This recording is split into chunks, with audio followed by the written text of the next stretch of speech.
My comments here, I was going to make them after the call to the public under the, what I might call guise of responding to criticism, but I decided to make them on this agenda item because I think it would allows for a little more added latitude.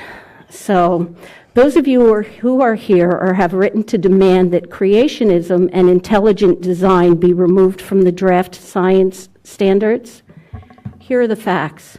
If you read the actual drafts, which have been available on the ADE website every step of the way, you would know neither are in the draft standards and climate change is included. Personally, I absolutely believe that intelligent design, or at the very least design without subscribing it to a specific designer, should be taught alongside evolution. But the courts have deemed that unconstitutional. Therefore, the focus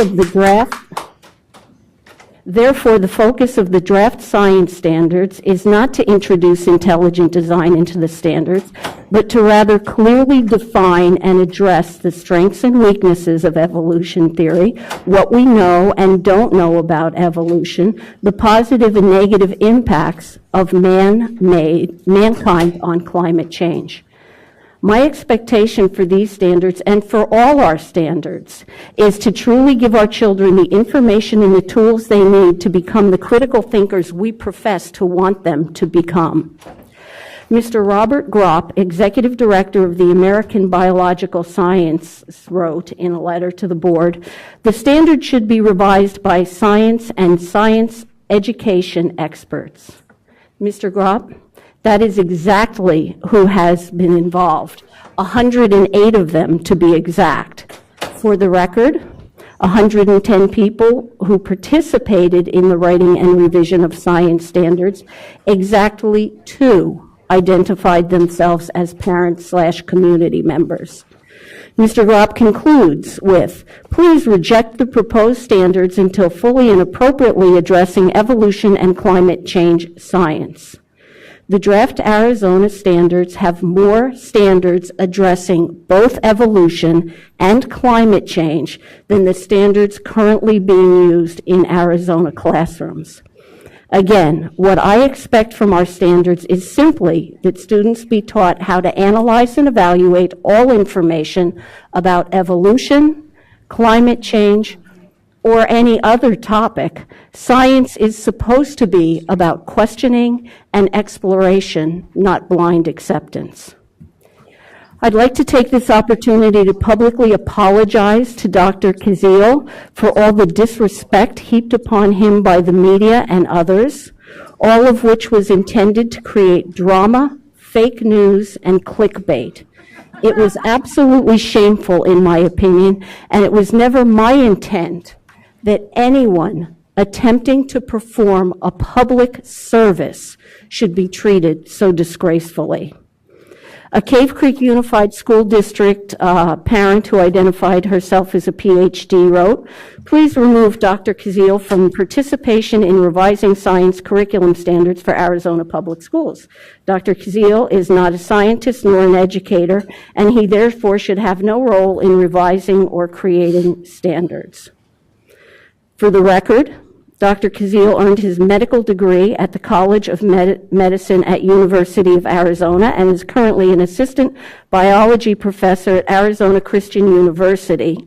Some of the courses he's taught over the years include biology, anatomy, physiology, science, cell and molecular biology, microbiology, human genetics, and ecology.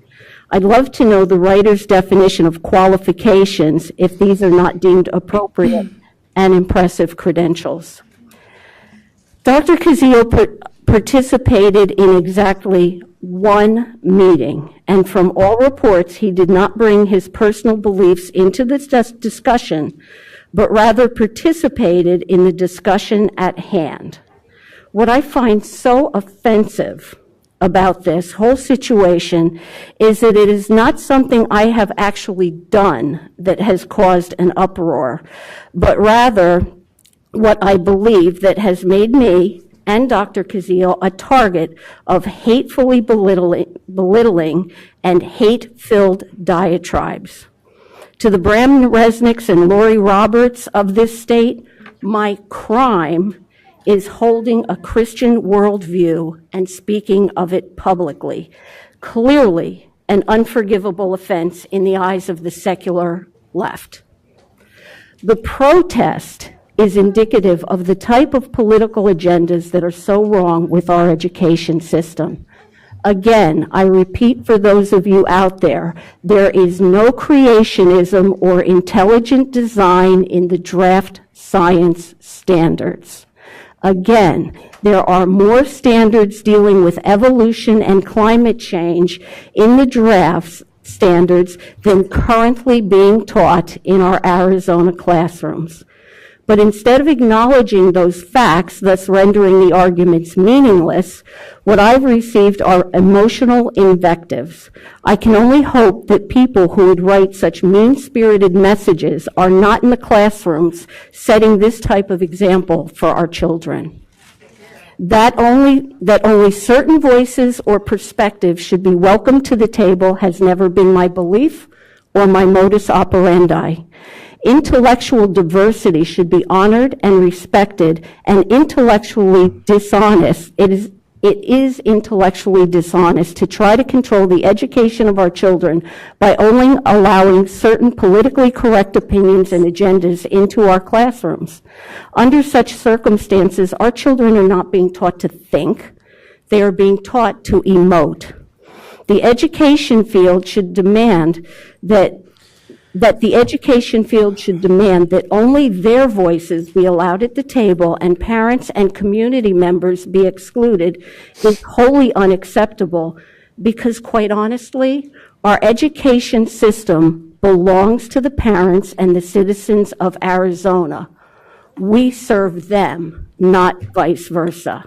And I'd just like to add one last comment that I thought was from some of the public comment I've heard.